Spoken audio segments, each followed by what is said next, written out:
Hi, this is me and my family, or mi familia. Really, it's just mi familia because my parents don't speak English. My dad is always asking me to help him use English, like I am the grown up. So then I had an idea. What if I teach him to do it himself? This is for when he asks me to answer the phone, explain to the secretary why I was absent, or ask the worker in the store what the real price is. I just need a plan of how to teach him. Will I use Keynote, iMovie, or Powtoon?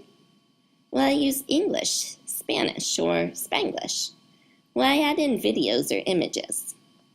But the most important thing is, what do I want him to learn? So I can go back to being a kid, and he can just be my dad. Created using Powtoon.